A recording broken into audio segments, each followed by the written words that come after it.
यहाँ तो पहुंच गए हम, किंतु देवता कहाँ हैं? गणेश, एक बार पुनः सोच लो। स्मरण रखो, हम भी देवता हैं। अभी भी समय है, हमें देवताओं की ही सहायता करनी चाहिए। वही तो मेरा भी कहना है भैया। हम देवता हैं, इसलिए देवताओं को हमारा साथ देना चाहिए था, किंतु ऐसा नहीं किया ना उन्होंने। नहीं भैया, अब मेरे लिए तो सबसे महत्वपूर्ण आपकी सुरक्षा है। यदि उन देवताओं के लिए आप असुर महानायक शुंभ से सुरक्षित हो सकते हैं, तो वही उचित है भैया। बहुत हुआ भ्राताओं का स्नेहालाप। मेरा समय व्यर्थ मत करो।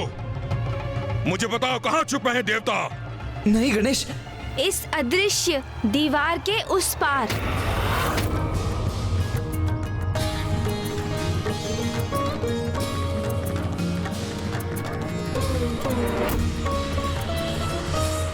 ये तुमने क्या कर दिया गणेश?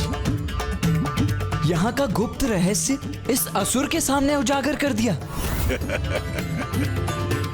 और इसे बता दिया कि यहाँ एक अदृश्य बाधा है, जिसके उस पार एक अद्भुत संसार है। कैसी बाधा, कैसा संसार? मुझे तो यहाँ कुछ दिखाई नहीं दे रहा। तुम मुझे मूर्ख बनाने का प्रयास कर रहे हो? नहीं नहीं असुर जी, ये कैसे संभव है? अर्थात मूर्ख को कोई मूर्ख कैसे बना सकता है भला? क्या कहा तुमने? थोड़ा समझने का प्रयास करेंगे तो सब कुछ समझ जाएंगे असुर जी। मैंने कहा ना, वो अदृश्य बाधा है, और जो अदृश्य है वो आपको कैसे दिखाई दे सकती है? बस बहुत हुआ, अभी सब स्पष्ट हो जाएगा।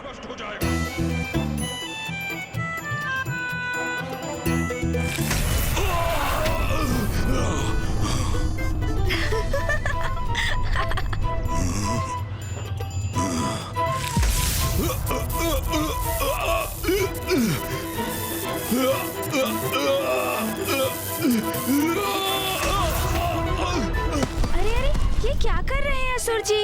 आप तो अभी से हमारे चरणों पर गिरकर क्षमा मांगने लगे। चलिए चलिए, उठिए, उठ जाइए।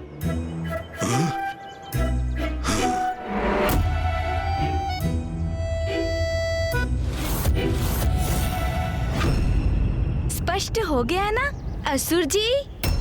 तो अब ये भी ध्यान से सुनिए। सूर्य देव, वायु देव, वरुण देव और अग्नि देव और सभी देवियां इस अदृश्य बाधा के उस पार छिपे हैं, और वो सभी जगत जननी माँ कौशिकी के संरक्षण में हैं।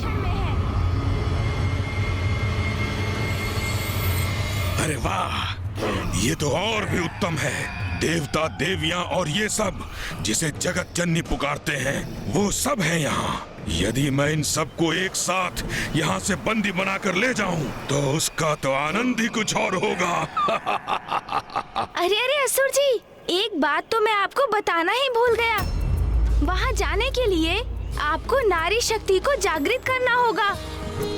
आप उस अदृश्य बाधा को तब तक पार नहीं कर सकते जब तक कि आप नारी का अवतार धारण नहीं करते,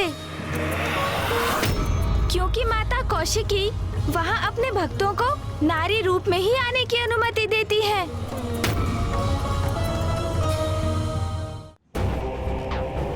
नारी अवतार मेरा? परिहास अच्छा कर लेते हो तुम। अरे परिहास नहीं, मैं सत्य कह रहा हूँ असुर जी। यदि आपको उस पार जाना है, तो आपको अपने भीतर की नारी को जागृत करना ही होगा। स्वयं को परिवर्तित कर नारी रूप धारण करना ही होगा आपको, तभी ये संभव होगा। बस बहुत हुआ।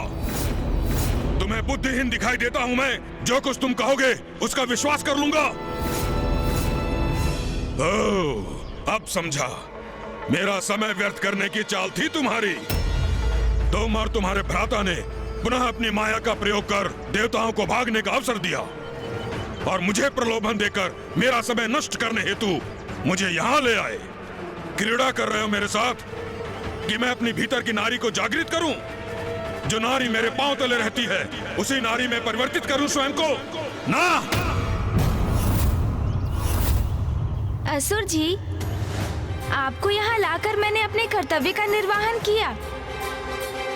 अब आप मुझ पर विश्वास करें अथवा नहीं, इसका चुनाव तो आपको ही करना है।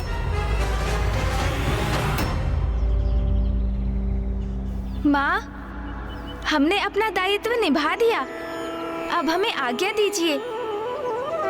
प्रणाम माँ।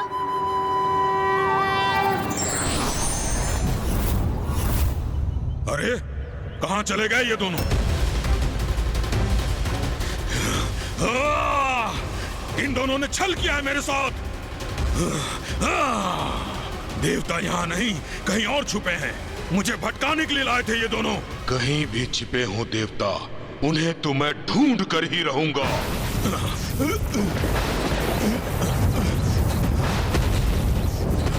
ये सब क्या हो रहा है यहाँ?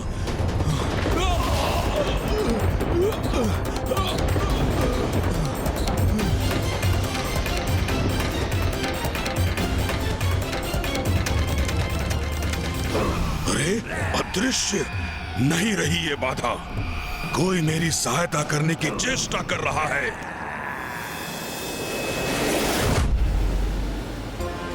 माँ ने जैसा कहा था उसके अनुसार हमारी योजना किसी भी प्रकार से शुंभ के सेनापति को विंध्याचल पर्वत पर ले जाने की थी, किंतु धूम्रलोचन इतनी सहजता से हमारे पीछे आने वाला नहीं था। वो तो युद्ध कर देवताओं और भैया को भी बंदी बनाना चाहता था।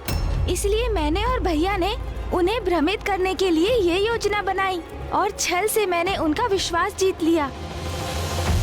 किंतु गणेश, तुमने उस दुष्ट धूम्रलोचन को नारी रूप धारण कर भीतर जाने का सुझाव क्यों दिया? भैया, माँ तो जगत जननी है और सभी उनकी संतानें हैं।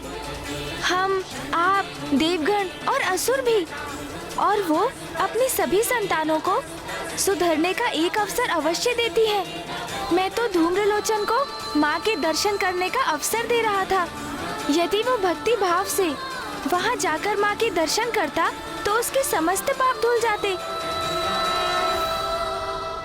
किंतु वो तो नारी को स्वयं से भिन्न समझता है, इसलिए ऐसा स्वर्णिम अवसर पाकर भी उसने इसे गंवा दिया। गणेश, तुम्हारी रणनीति और योजना शुंभ और निशुंभ के वध का आधार बनेगी। नहीं भैया, इसमें मेरा कोई योगदान नहीं। जैसे माँ ने ऋषि मार्कंडेय के मुख से अपने कवच का उच्चारण करवाकर असुरों को अर्ध निद्रा में डाल दिया था, उसी प्रकार मैं भी माता की ही इच्छा का माध्यम बन रहा हूँ। शुंभ और निशुंभ का वध तो माता के हाथों ही नियत है और उसका समय अब बहुत निकट है। हाँ भैया, शीघ्र ही शुंभ निशुंभ माता के समक्ष होंगे।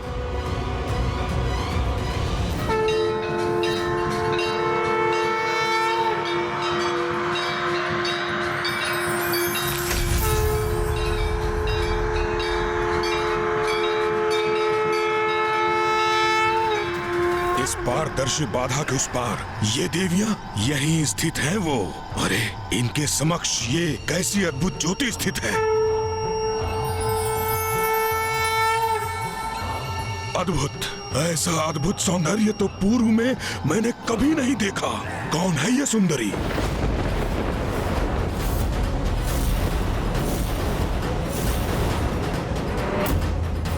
सुंदर भी है और भयंकर भी।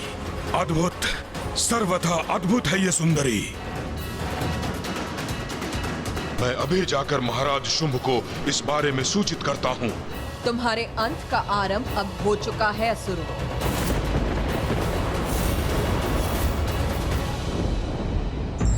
जो व्यक्ति ईश्वर की सत्ता जानकर और उनका सानिध्य पाकर भी सुमार्ग पर ना लौटे, उससे बड़ा मूर्ख कोई नहीं हो सकता।